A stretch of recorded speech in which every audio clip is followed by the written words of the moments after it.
아멘. 추석을 이렇게 목전에 두고 있습니다. 추석은 1년 중에서도 날씨가 가장 청명하고 곡식도 과일도 풍성해서 우리 사람들의 마음이 다 하나같이 넉넉한 시기이기 때문에, 그래서 사람들이 이렇게 말을 하죠. 더도 말고 덜도 말고 한가위만 같아라, 이런 말을 합니다. 비록 올해는 어떤 곳은 극심한 가뭄 때문에, 또 어떤 곳은 반대로 홍수 때문에, 또 코로나라는 이런 팬데믹 시대 속에서 우리 도심에서 살아가는 직장생활, 또 자영업 사업을 하는 우리 성도님들 이전보다 많은 어려움과 고초를 겪고 있지만, 우리 성도들은 추석을 맞아서 어려운 중이지만 그래도 이런 때에도 먹을 것과 마실 것, 일용할 양식을 주시는 하나님의 은혜를 힘써 아는 것이 마땅한 줄을 믿습니다. 우리가 이 은혜를 힘써 알기 위해서 이번 추석 명절 동안 이 세 가지를 우리가 꼭 기억할 수 있기를 바랍니다. 먼저 당연한 이야기입니다만은, 첫째로 이런 추석 명절 속에서 우리는 하나님의 은혜와 감사를 잊지 말아야 됩니다. 풍성한 햇과일, 햇곡식, 우리 전형적인 그런 추석을 한번 떠올려 보십시오. 그런 좋은 오곡백과를 누가 주십니까? 하나님이 주십니다. 성경은 분명하게 말씀합니다. 하나님이 비와 바람을 주관하고 계십니다. 바람을 예수님이 꾸짖으실 때에 그 풍랑이 일던 바다가 잠잠해졌습니다. 이스라엘의 헐몬산의 이슬을 날마다 주시는 하나님의 은혜, 그리고 이른 비를 주시고 늦은 비를 풍족하게 주셔서 농사 지어서 오곡백과를 얻게 하시는 분, 하나님이십니다. 우리가 이런 오곡백과를 먹고 마실 때에 우리가 노력해서 얻었지만 우리가 노력만 한다고 얻을 수가 없다는 것을 우리 성도님들은 믿음으로 아셔야 됩니다. 보이지 않는 하나님의 그 손길, 하나님의 그 사랑, 무엇보다 오늘 우리가 이 전염병 시대 가운데 몸 건강이, 또 백신도 1차, 2차 접종을 무사히 마치고 이렇게 잘 회복되어 가면서 주님 앞에 나올 수 있다는 것, 여러분 깨닫는 자가 복이 있습니다. 하나님이 도와주신 은혜가 역사하고 있음을 믿으시기 바랍니다. 또 가뭄과 홍수로 또 이런 어려운 날, 공고한 중에 우리가 추석을 맞을 때는 어떻게 해야 되겠습니까? 이때에도 우리가 감사해야 됩니다. 감사하면서 우리가 이 한 가지를 또 기억해야 됩니다. 이 시대를 우리가 살아가는 것은 결코 우연이 아닙니다. 하나님은 심은 대로 거두게 하시는 거예요. 오늘 이 시대와 세계가 하나님 앞에 뒤돌아보고 생각해야 됩니다. 전도서 7장 14절에 형통한 날에는 기뻐하고 공고한 날에는 뒤돌아보아라 라고 했습니다. 우리가 이전과 다른 추석을 맞이하고 있습니다. 이전보다 좀 더 답답하고 좀 더 자유롭지 못한 이런 때를 우리가 맞이할 때에는 우리가 어떻게 해야 됩니까? 뒤돌아보고 생각하라는 것입니다. 우리가 그동안에 누려왔던 일상들이 우리는 너무 당연하게 받아들였지만, 우리가 이렇게 답답한 시대를 살아보니까 이전에 누렸던 일상이 얼마나 소중하고 감사한 때였습니까? 일가 친척들 수십 명이 모여도 하하호호 떠들고 기뻐하며 대가족이 모일 수 있었던 그런 너무나 당연하게 여겼던 그 순간이 우리가 지금 보니까 어떻습니까?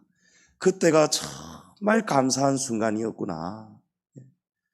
그래서 우리가 감사해야 될 때에 감사를 깨닫지 못하고 하나님 앞에서 그 은혜와 감사를 헛되이 받았지는 않았는지 우리가 지난 날을 돌아보는 것입니다. 잠언 3장 9절 10절에 보면 내 재물과 내 소산물의 처음 익은 열매로 여호와를 공경하라. 그리하면 내 창고가 가득히 차고 내 포도즙 틀에 새 포도즙이 넘치리라 말씀합니다.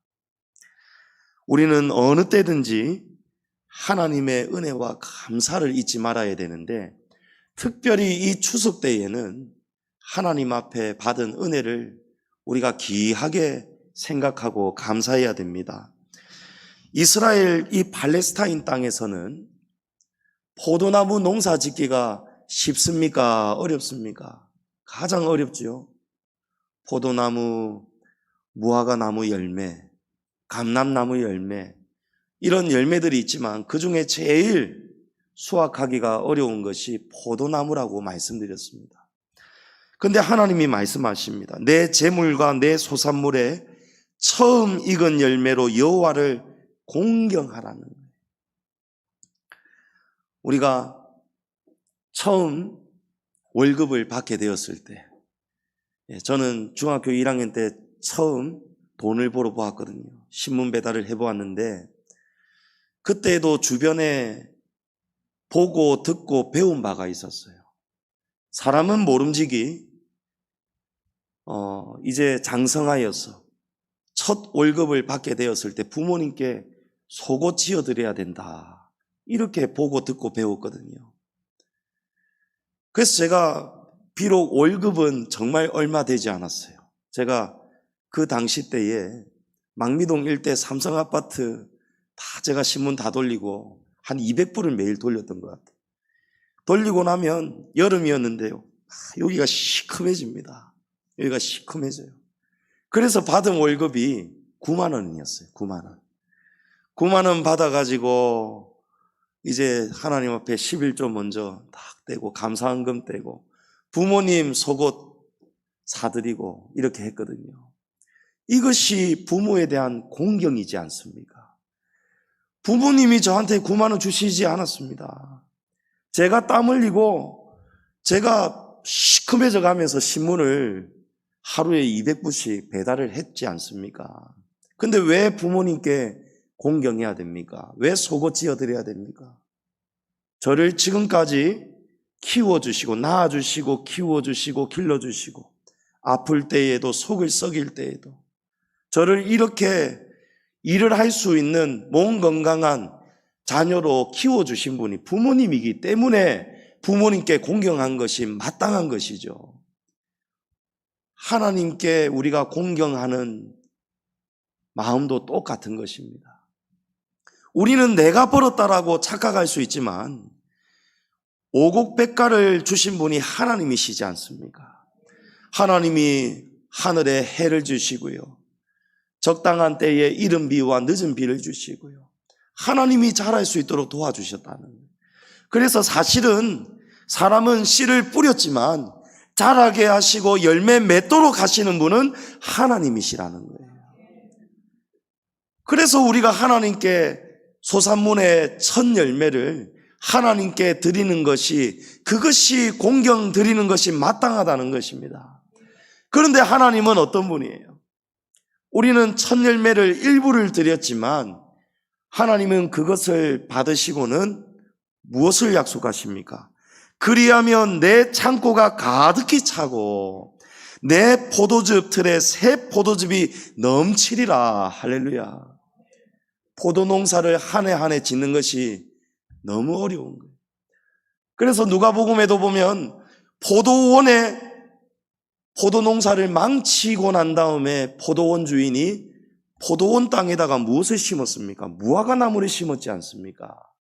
근데 하나님을 우리가 공경하며 오곡백과를 주신 하나님께 첫 열매로 감사를 드리고 하나님을 찬양하고 이 모든 것이 이 풍성한 것을 주신 분이 하나님이십니다 라는 것을 우리가 분명하게 알고 사람들끼리만 모여서 기뻐하고 잔치하고 먹고 마시는 그런 추석이 아니고 먹을 것, 마실 것, 입을 것을 주신 하나님께 우리가 감사하는 마음을 드리고 우리가 올려드릴 수 있는 정성을 주님께 드린다면, 그리하면 하나님이 오늘 이 시대에도 동일하게 저와 여러분의 가정 창고가 가득히 차고 내 포도즙 틀에 새 포도즙이 넘치리라.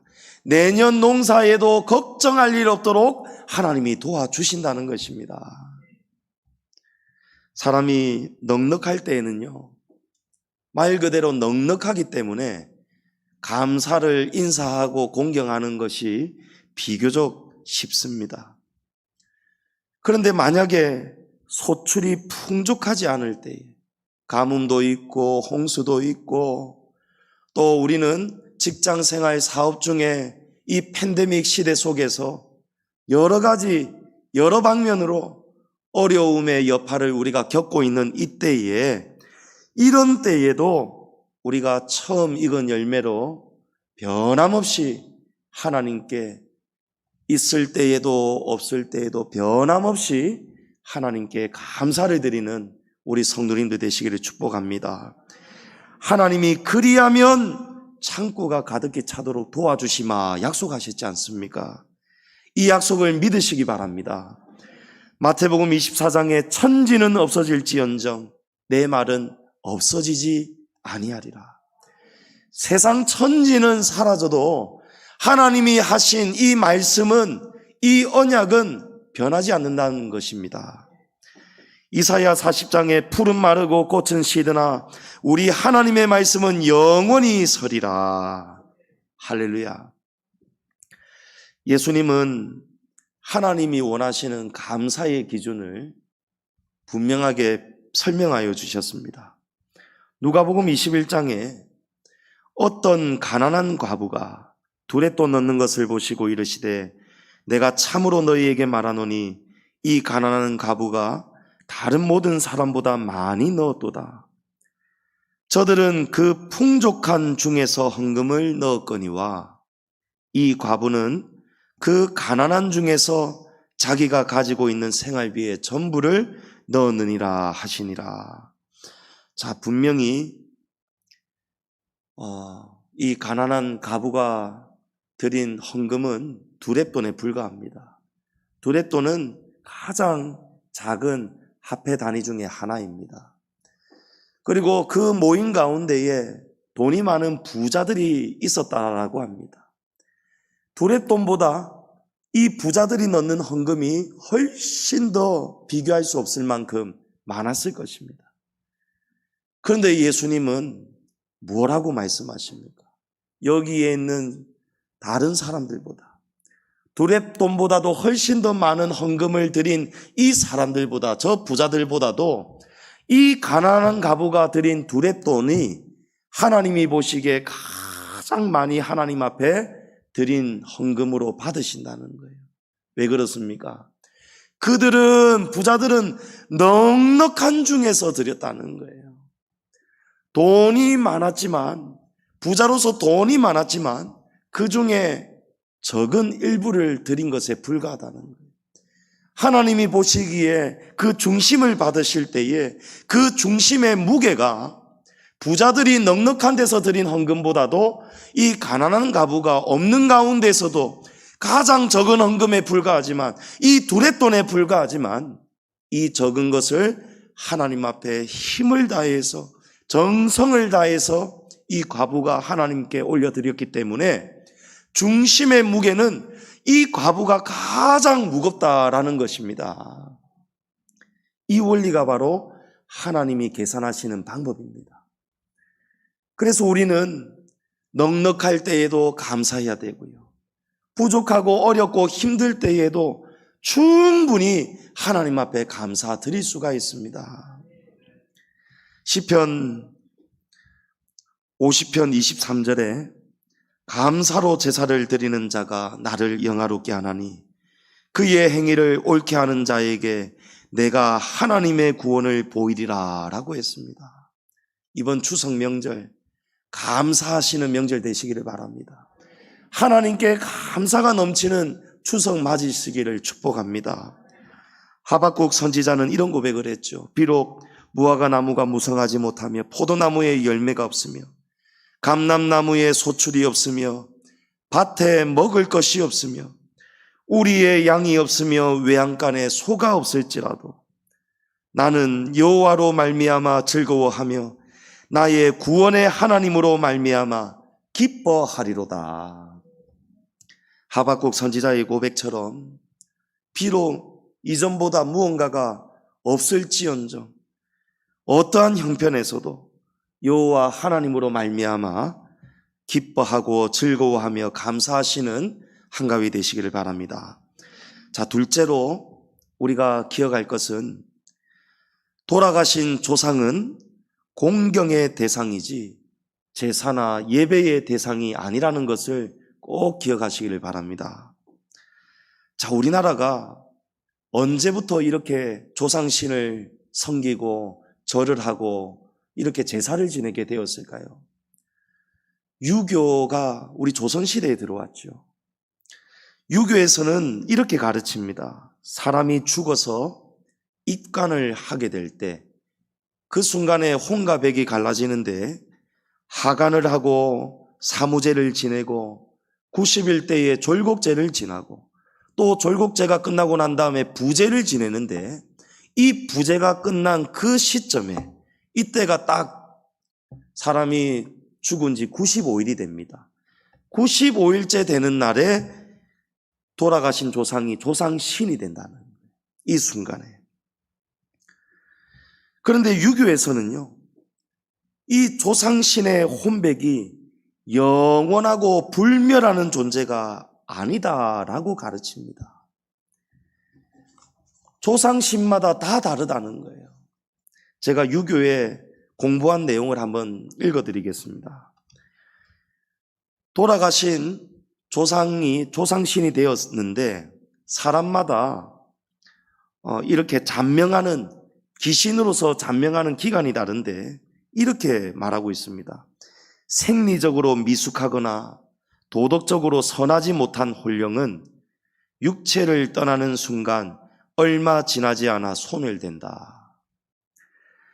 또 불행하게 죽은 혼령은 조상신의 반열에 들지 못하고 원혼이 되어 배회하다가 소멸이 되고 후손에게 제사밥을 제대로 얻어먹지 못한 귀신은 배가 고파서 일찍 소멸이 되고 제사의 풍부와 빈곤 이런 정성 여하에 따라서 3대 혹은 4대 정도 잔명하다가 소멸이 되고 건국시조나 대단한 공을 세운 혼령은 특별하지만 사람들에게 다 잊혀지고 나면은 결국에는 사라진다. 자, 종합적으로 볼 때에 우리가 지금 사람들이 섬기는 각자의 조상신들이 있는데 이 조상신들의 잔명기간이 각기 다르다는 것입니다.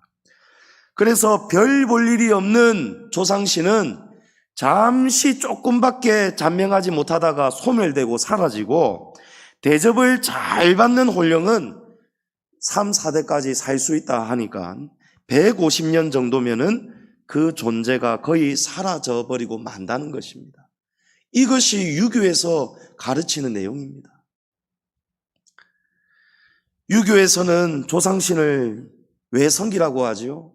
조상신을 잘 섬기면 가정의 모든 일에나 자식들의 앞날에나 농사나 또 장사 사업을 할 때나 직장이나 건강이나 무병장수하도록 좋은 혼처 만나도록 조상신을 잘 섬겨야 지켜주신다라고 가르칩니다. 그러나 이 모든 것은 유교의 주장입니다. 우리는 참신이신 하나님을 믿습니다. 참신이신 하나님, 창조주를 모르기 때문에 세상 사람들은 조상신을 섬길 수밖에 없습니다. 전도서 3장 21절에 보면 인생들의 혼은 위로 올라가고 짐승의 혼은 아래 곧 땅으로 내려가는 줄을 누가 알랴라고 했습니다. 인류의 가장 똑똑한 사람의 대명사격인 솔로몬 왕이 한 말이죠. 솔로몬 왕이 하나님과 깊이 교제하고 영적으로 교통하면서 하나님께 영감으로 받은, 그래서 기록되어진 성경이 바로 전도서입니다. 솔로몬이 볼 때에 세상 사람들이 어리석다는 거예요. 사람이 죽으면 혼은 위로 올라가게 되어 있고 짐승은 죽으면 끝이라는 거예요. 짐승의 혼은 죽으면 땅에 묻히는 그대로 땅으로 내려간다는 거예요. 사람의 혼은 저 하늘 우주 어딘가에 있는 하나님 나라 천국으로 올라갑니다. 하나님의 심판대 앞에 서는 거예요. 그 심판 앞에서 하나님을 영접하고 창조주 하나님을 잘 믿고 섬기다가 온 사람은 의의 심판을 통과해서 영생의 나라 천국에 가는 것이고, 그러나 하나님을 모르고 세상에서만 푹 빠져 살다가 헛된 신, 거짓 우상을 섬기다가 온 사람은 심판을 통과할 수가 없습니다. 그래서 영생의 나라로 가기는 가지만 그 영생의 장소가 어디입니까? 멸망 지옥으로 가는 것입니다. 인생을 떠돌고 배회하면서 자기 자녀들을, 자손들을 지켜줄 수 있는 조상신은 하나님이 말씀하시는 이 진리 성경의 말씀을 보면은 그런 일은 있을 수가 없는 것입니다. 사람은 죽으면 가지 않을 수가 없어요. 올라가지 않을 수가 없어요. 심판대 앞에 서지 않을 수가 없습니다. 하나님이 가장 악하게 여기시고 미워하시는 것이 사람이 귀신을 섬기고 우상을 섬기고 절하는 것입니다. 출애굽기 20장 10계명 말씀, 하나님이 이렇게 말씀합니다. 너를 위하여 새긴 우상을 만들지 말고 또 위로 하늘에 있는 것이나 아래로 땅에 있는 것이나 땅 아래 물속에 있는 것에 어떤 형상도 만들지 말며 그것들에게 절하지 말며 그것들을 섬기지 말라. 나 내 하나님 여호와는 질투하는 하나님인즉 나를 미워하는 자의 죄를 갚되 아버지로부터 아들에게로 3, 4대까지 이르게 하거니와 나를 사랑하고 내 계명을 지키는 자에게는 1000대까지 은혜를 베푸느니라. 이것이 하나님이 정하신 지엄하신 법입니다. 하나님은 질투하는 하나님이시라는 거예요. 내가 아닌, 하나님이 아닌 있지도 않은 거짓 신, 조상신, 귀신, 우상 이런 것을 헛된 형상을 만들어서 그 앞에 가서 돌 앞에 형상 앞에 가서 빌고 절하고 제사 지내는 것, 하나님은 그렇게 하면 질투하신다는 거예요. 왜냐하면 사람을 창조하신 분은 하나님 한 분이신데 사람을 이처럼 사랑하셔서 사람의 죄에서 구원하기 위해서 독생자 예수님을 십자가에 못 박아 내어주셨는데, 그렇게 하나님이 우리를 사랑하시고 계시는데 사람이 그 사랑을 알아주지도 않고 외면하고 하나님이 아닌 다른 헛된 신을 사랑한다고 가서 섬기니 하나님이 질투하신다라고 표현하시는 것입니다. 그리고 그렇게 하나님이 미워하는 그 우상 앞에 절을 하는 그런 죄를 짓게 된다면 아버지로부터 아들에게로 3, 4대까지 하나님이 저주하신다는 거예요. 아버지로부터 아들에게로 3, 4대까지 하나님이 저주를 하시고, 반대로 하나님을 사랑하고 하나님의 계명을 지키는 자에게는 1000대까지 하나님이 은혜를 베풀어 주신다는 거예요. 자, 우리가 한번 우리나라의 역사를 한번 돌아보겠습니다. 우리나라가 고려시대 때에 불교가 국교가 되었습니다. 고려시대 때에 불교를 열심히 섬기게 되었습니다. 그러다가 조선시대로 넘어오면서 이제 유교가, 불교와 함께 유교가 또 더불어서 성행을 하게 됩니다. 이때부터 조선시대에 우리나라 전체가 조상신을 섬기고 차례를 지내고 기일 때마다, 명절 때마다 조상신 제사밥을 차려서 절을 합니다. 위패를 모시고 절을 하는 것이죠. 사람이 죽으면 그 위패 속에 모셔진다라고 또 유교에서 그렇게 가르칩니다. 자, 우리가 조선시대 때에 조상신을 가장 열심히 섬기기 시작했습니다. 이거는 분명한 사실이죠. 이거는 역사적인 사실입니다. 조상신을 왜 섬긴다라고 했습니까? 조상을 잘 섬겨야 할아버지, 할머니가 이 아들, 손자, 손녀 대대로 할아버지, 할머니가 지켜주신다는, 조상신에게 제사밥을 지극정성으로 잘 먹여야 조상이 골지 않아서 오랫동안 잔명하면서 집안을 지켜주시는 것이, 그것이 유교지 않습니까? 그래서 우리가 그 유교가 이어져서 지금까지도 차례 지내고 제사를 지내고 있습니다. 그러면 조선시대 때에 우리나라가 복을 받아야 됩니까? 아니면 저주를 받아야 됩니까?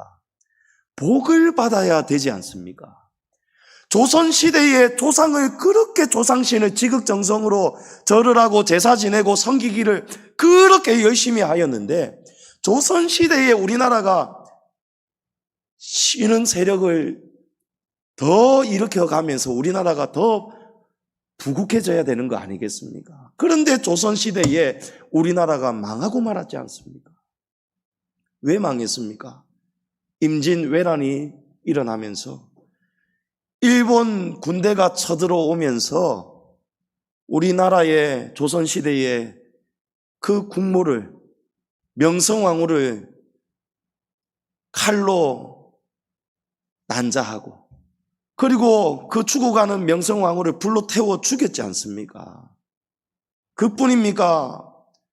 그 도망치는, 숨어있는 이 나라의 백성들 전부 다 어떻게 되었습니까? 총에 맞거나 창에 찔리거나 유린당하고 강탈당하고 강간당하고 재산 빼앗기고 자식 죽고, 전부 다 조선이 어떻게 되었습니까? 엉망진창이 되었지 않습니까? 그렇게 조상신을 섬겼는데 말입니다. 그 당시 때에 도요토미 히데요시가 빨리 이 조선을 장악하기 위해서 일본 군대에 공언을 했습니다. 포상을 걸었습니다. 조선 군대의 군인들을 제일 많이 죽인 자는 제일 영전을 시켜줄 것이다.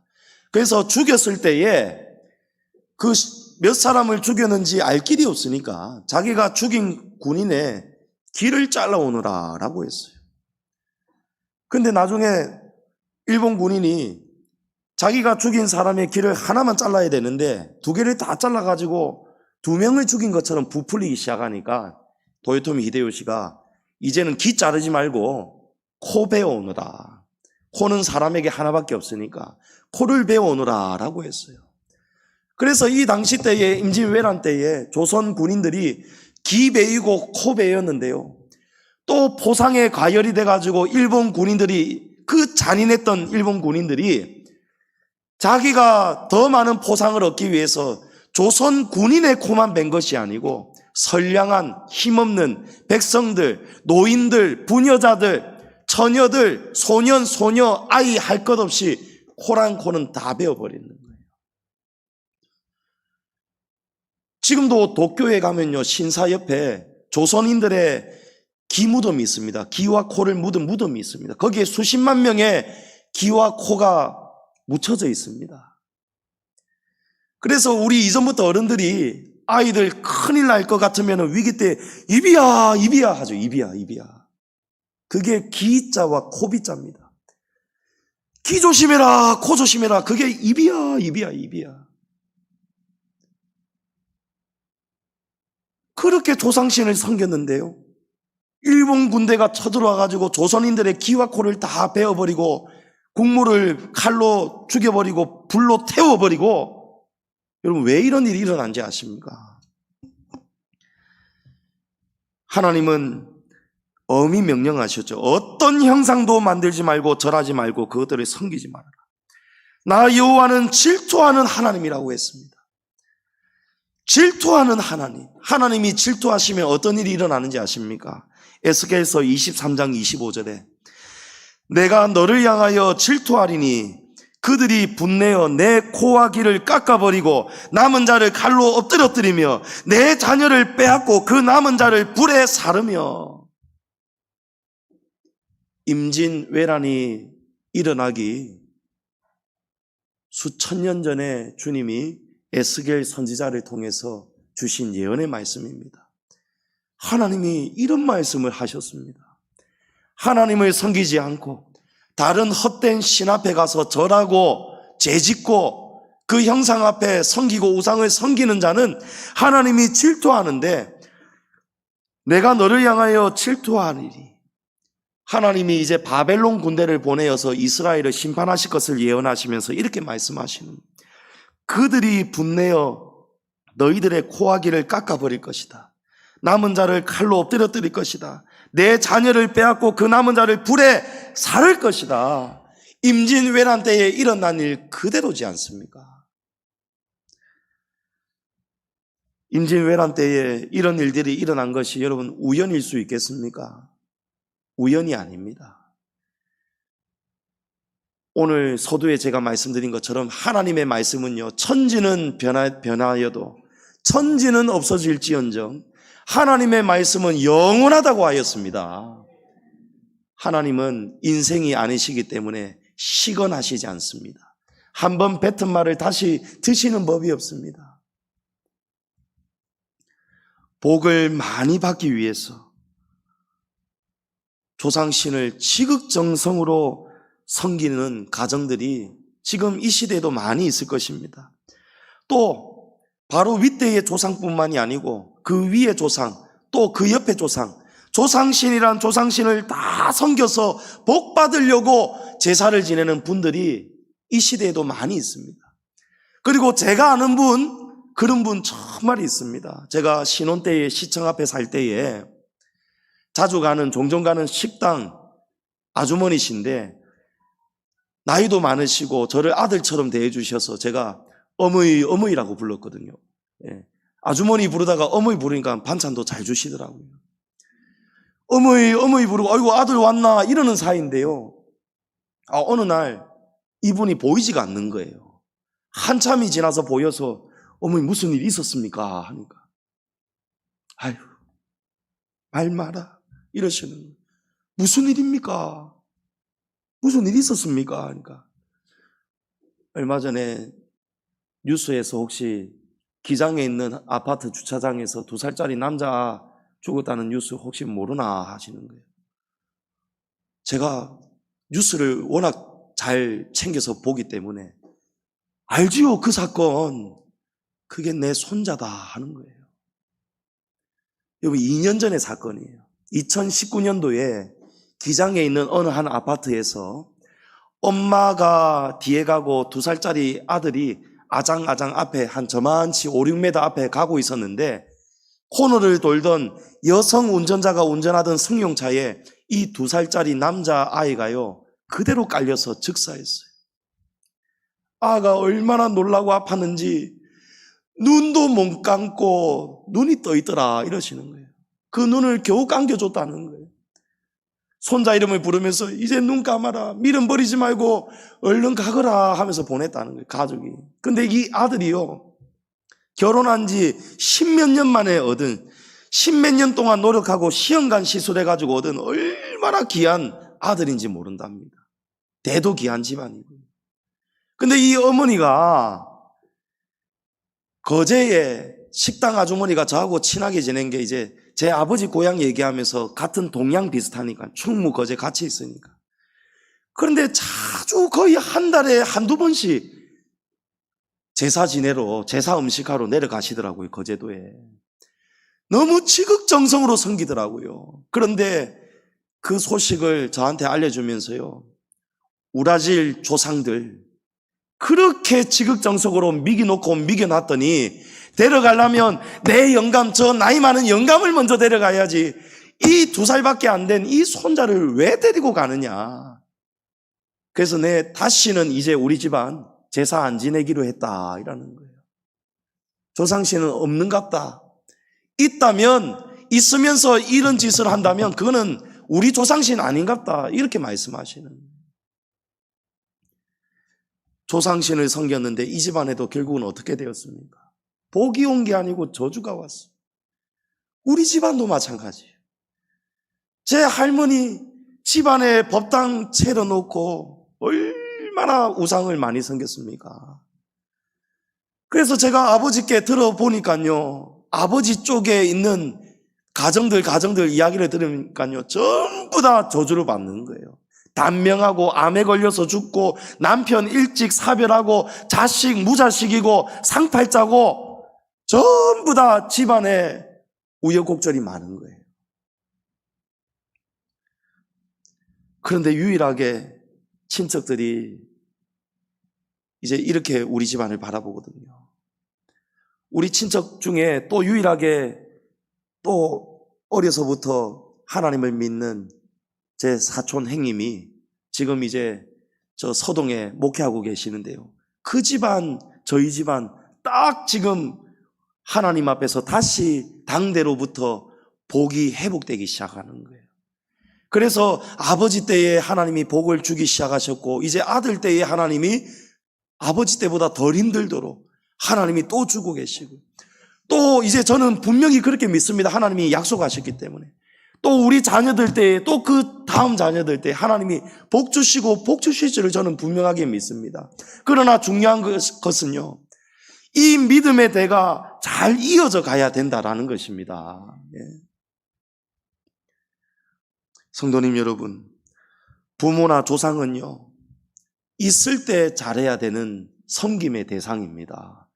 사람은 죽으면 다시는 이 이생에서는 만날 수가 없어요. 그러나 방법은 있죠. 우리 부모님 하나님 잘 섬기다가 천국 가셨으면요, 우리도 하나님 잘 섬기다가 나중에 같은 천국 가게 되면요, 천국 가면 다시 만나는 거예요. 천국에서는 영원히 같이 사는 거예요. 그래서 예수님이 말씀하시잖아요. 지금 이후로 주 안에서 죽는 자는 복이 있도다. 할렐루야. 성도님 여러분, 우리는 하나님을 잘 섬기고 있지만 우리 믿지 않는 가족들 때문에 어쩔 수 없이 제사 드리는 자리에 우리가 억지로 참석하게 될 수는 있습니다. 그러나 억지로 참석은 하게 될지언정 그 앞에 절하면 안 됩니다. 그것은 하나님이 무섭게 금하신 명령이고 하나님이 질투하신다 하실 만큼, 표현하신 만큼 하나님이 금지하신, 하나님이 지극히 싫어하시는 행위입니다. 조상신은 없습니다. 있지도 않습니다.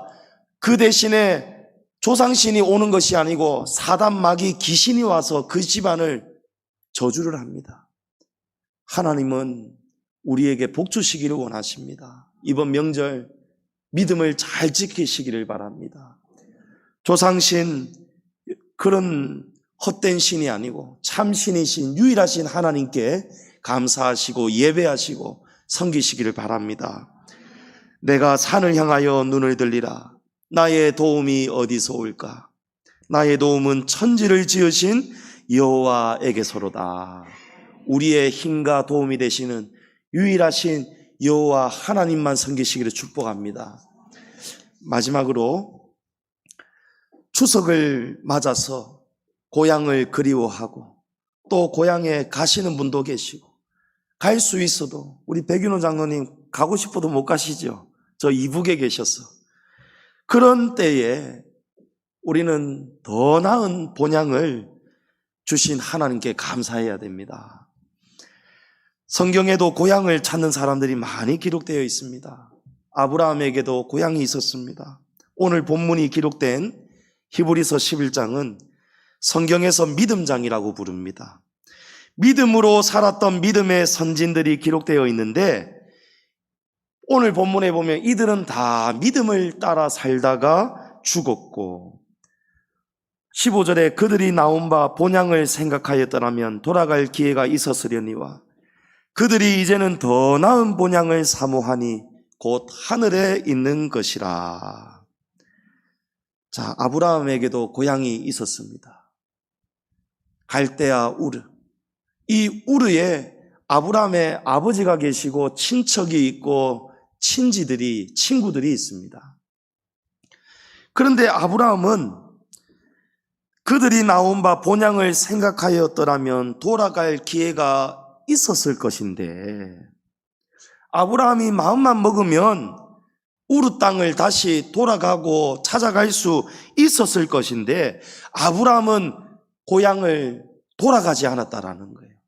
그 대신에 아브라함은 무엇을 바라보았습니까? 더 나은 본향을 바라보고 살았다는 것입니다. 아브라함의 고향은 우상의 땅입니다. 아브라함의 아버지 데라의 직업은 우상을 조각하고 만들어서 파는, 우상을 주구장창 섬기는 그런 집안이 바로 아브라함의 집안이었습니다.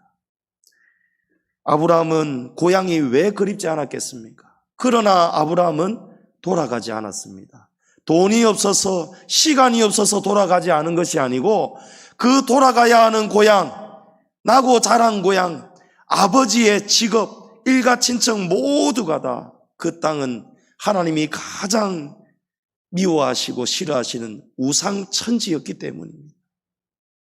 그래서 아브라함의 중심은요, 오직 더 나은 본향, 고향 땅이 그립고 가고 싶고 보고 싶을 때마다 아브라함은 어디에 소망을 두고 위로를 받았습니까? 더 나은 본향을 통해서, 천국을 통해서 위로와 소망을 얻게 되었습니다. 성도님 여러분, 저와 여러분이 꿈에도 그리워하고 그리워해야 되는 궁극적인 고향은 우리가 나고 자란 고장이 아니고 우리의 본향인 하나님의 나라 천국입니다. 우리가 추석 명절 고향을 그리워해서 또 가서 일가 친척 만났을 때에도 우리가 그 순간 속에서도 우리가 영원히 영생을 누리고 돌아가야 될 우리의 영원한 고향은 천국이라는 사실을 잊지 마시고 이 복음을 우리 가족들에게, 믿지 않는 가족들에게, 친지들에게 부지런히 전하셔서 이번 명절에 우리가 할 수 없는 열매, 오직 하나님만 자라게 하시고 거두시는 열매 맺으시기를 축복합니다. 우리는 순종하고 뿌리기만 하면 됩니다. 천상의 노래 책도 전하시고요, 위대한 동행 책도 전하시고요. 제가 오늘 이제 계단 올라오면서 본당에 성전에 올라오는데 건집사님하고 같이 올라오게 되었는데 건집사님이 간증을 하시는 거예요. 이제 명절 앞두고 벌초를 하고 왔는데 벌초하면서 집안 어르신 분들에게 올루 목사님 책을 전해드렸는데 믿지도 않으신 그런 어른 한 분께서 소식을 전해 오시는데 그 책을 이틀 만에 다 읽어버렸다는 거예요. 그 책을 읽고 너무 감동을 받았다는 거예요. 이제 그 책을 통해서 하나님이 역사하셨으면 좋겠습니다. 역사가 일어나기를 축복합니다. 우리는 내가 하려고 하니까 못합니다. 내가 전도하려고 하니까 못하는 거예요. 그런데 하나님은요, 우리가 순종만 하고 뿌리기만 하면요, 하나님은 우리가 생각지도 못한 방법을 통해서, 그런 방법을 통해서 하나님이 자라게 하시고 열매 맺게 하시더라고요. 우리 교회 어려울 때 컴퓨터 살 형편이 못 될 때에 제 중마고우와 같은 제 친구 한 사람이 우리 교회에 컴퓨터를 사줬잖아요. 그 친구의 매형이 계시는데요, 저도 매형이라고 부를 만큼 가까운 사이예요. 근데 제가 매형 하나님 믿으면 몸도 건강해지고요, 좋습니다, 교회 가면 좋겠습니다, 그렇게 전도를 할 때는요, 이게 안 되더라고요. 목사가 전도해도 안 되더라고요. 그런데 제가 못한 그 열매를요, 이제 앞으로 두고 봐야 되겠지만 건집사님이 그 매형을 전도를 해서 지금 이 자리에 와 계시는 거예요. 건집사님 다니시는 국민은행 직장에 좋은 자리가 있어서 건집사님을 통해서 제가 생각이 났던 사람이 매형이었는데, 이렇게 또 취직이 좋은 자리에 되면서 그 안에서도 건집사님이 조금 힘이 있는 것 같습니다. 그래서 성함이 강상원 씨인데요, 강상원 씨, 우리 목사님 통해서 좋은 직장 또 연결되고 내가 지금 이렇게 잘해줄 거고 앞으로도 영원히 잘해줄 거고 잘해주고 잘해줄 건데 그러면 은혜를 갚아야지 사람이. 교회를 와야지 교회를. 그래가지고 지금 오셨어요. 예. 강상원 씨 환영합니다. 우리 박수 한번 드릴까요? 예. 예. 그래 제가 참 하나님 하시는 일은 놀랍구나. 예, 하나님은 모든 것을 합력해서 선하게 역사하시는구나. 우리 이번 명절 이제 다양한 모습으로 명절을 보내게 되시겠지만 우리가 기회 있을 때에 우리 믿지 않는 일가 친척들에게 우리 지금 만나는 이 고향도 참 좋은 고향이지만 진짜 우리가 돌아가야 되는 고향을 소개하시기 바랍니다. 그래서 아브라함처럼 더 나은 고향을 사모하시고 소망하시면서 그 믿음이 있다면 우리 사랑하는 가족들, 부모님들, 형제자매들 잘못된 조상심 모셔서 저주받는 일이 없도록 헛된 인생 살다가 지옥 가는 일이 없도록 창조주 하나님이시고 참신이신 하나님을 믿고 천국 가서 우리 다 함께 영원히 살 수 있도록 이번 명절 그런 복된 명절 되시기를 축복합니다. 하나님께 감사하는 즐거운 추석, 조상신이 아니고 오직 하나님을 섬기고 예배하시는 추석, 더 나은 본향을 그 천국을 기억하고 고대하고 소망하는 넉넉한 한가위 되시기를 주님의 이름으로 축복합니다.